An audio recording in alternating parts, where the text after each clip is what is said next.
Hi! Nagti-TikTok ka ba? O nakanood ng TikTok videos? Kung hindi pa, baka kupal ka, boss!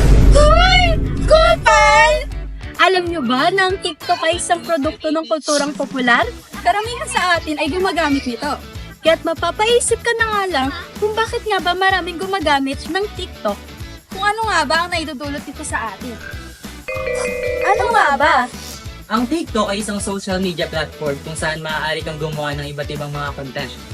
Tulad ng pagkanta, pagsayaw, pagpapatawa, at marami pang iba.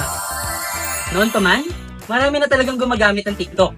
Pero ngayon, mas talamak ito. TikTok dito, TikTok doon. Ewan ko ba kung bakit sobrang addict nila sa TikTok. Basta ako, hindi ako magti-TikTok. At walang sino man ang makakapilit sa akin na mag-TikTok. Oy pre! Hey, bakit pre? Pakita mo, Ito pre. na ba itong bagong training? Bakit pre yan? Ano to pre, maganda tong sayo na to. Sayo pa yan. Gogoy ako pre, hindi ako marunong. Kamaan, kaya pala na. Okay, 1, 2, 3, go! Ice cream yummy. Ice cream good. Ice cream yummy. Ice cream good. O nakita niyo na, isa iyan sa naidudulot ng TikTok. Nagiging banding ito ng mga magkakaibigan at natutuklasan din natin ang ating pansariling talento. Bukod pa dito, ay marami pang ibang naidudulot ang TikTok. Merong mabuti at meron din namang masama. Isang masamang epekto ng TikTok ay ang bullying. Malaya tayong gawin ang anumang uri ng content na nais natin, ngunit hindi natin makokontrol ang iisipin at magiging reaksyon ng mga tao tungkol dito. Tulad na lang nito.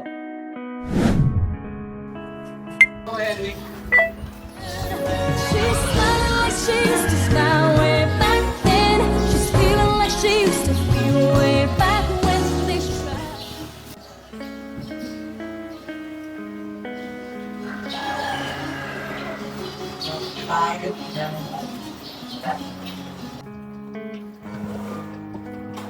Mary!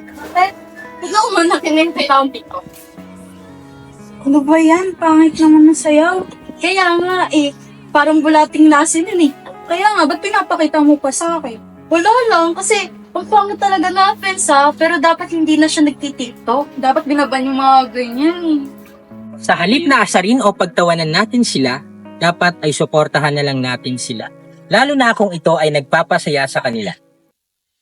Isa pa sa mga hindi magandang naidudulot nito ay na-expose tayo sa mga malalaswang content.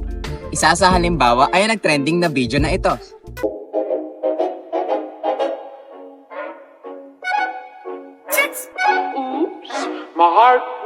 Boss, masama yan. Magbago ka na. Kupal. Bukas ang TikTok para sa lahat, anuman ang iyong kasarian o edad, ay maaari ka magkaroon ng access dito. Kaya't hindi maganda ang pagkakaroon ng ganitong klaseng content. Hindi lahat ng mga nakikita o nababasa natin sa TikTok ay totoo. At ayun ang isa sa nagiging sanhi ng isa pang hindi magandang naidudulot ng TikTok, ang misinformation. Huwag tayong basta-bastang naniniwala sa mga nakikita o nababasa natin. Lalo't kung wala naman tayong sapat na ebidensya sa mga yon. Kung ayaw niyong matulad, pa kanila. Patay na daw si Rockmar. Ito ba yan? Ito, nakita ko sa TikTok, te. Ay,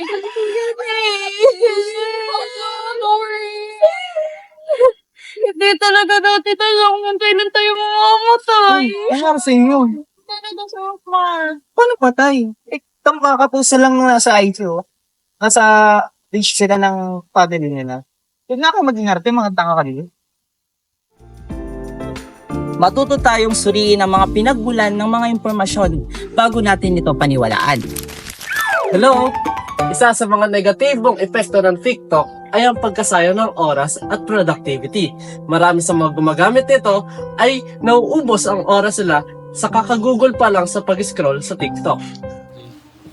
99, you want...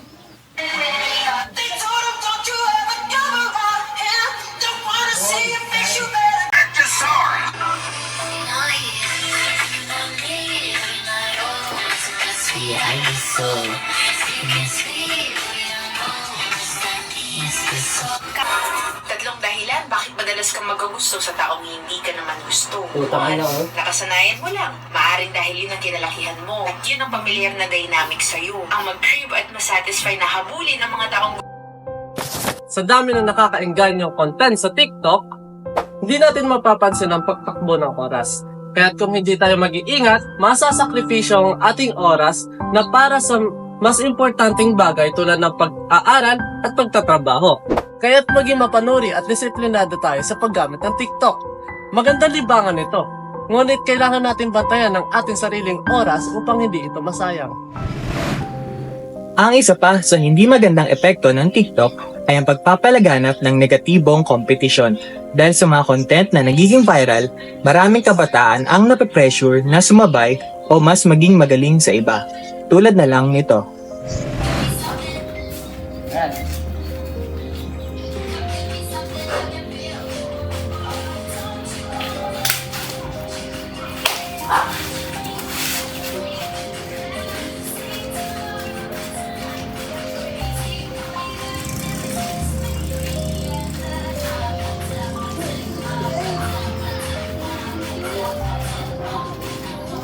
Galing naman nila, masubukan nga.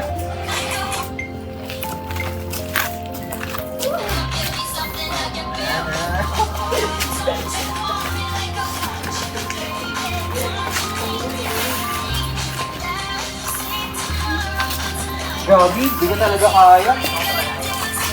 Don't get so far away.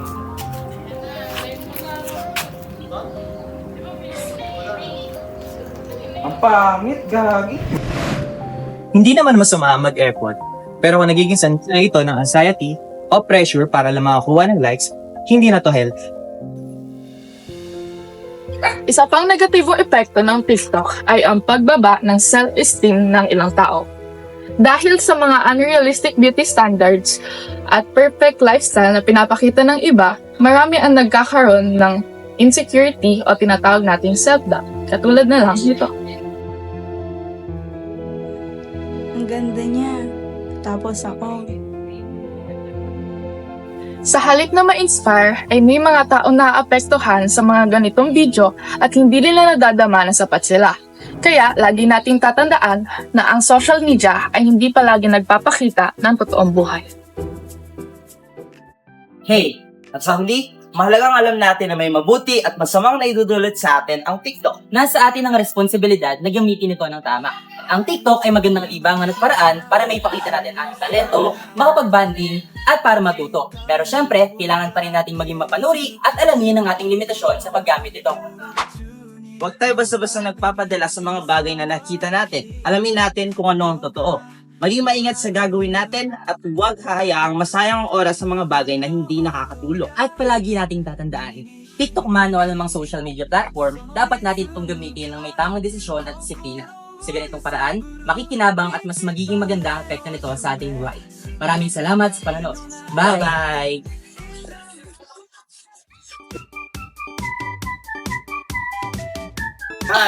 Tapos na. Sasabihin mo na line mo. Ang ganda niya. Uy, parang nagiinit ka dun. Hi! Tuharap na! Hi! Saga nakakatakot.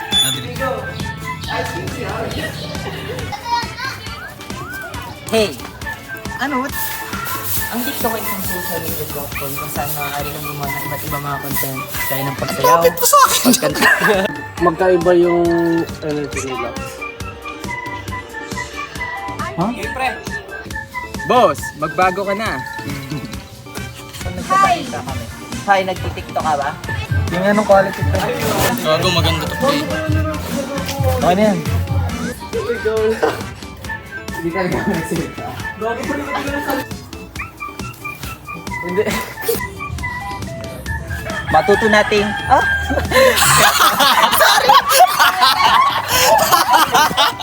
Na, kupal. Tapos, Kapag gamit ng TikTok. Go!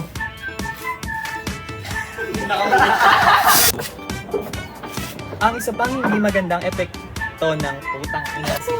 Grabe, kulang na lang asinan yan. Parang Maraming salamat. Saya panonood. Hatid na negrem Group 1, Andre, Clarence Kiss, Joshua, Milo and Dimenry, Janelle, Ramuel, Clarence Christopher, Mark, Good Beer,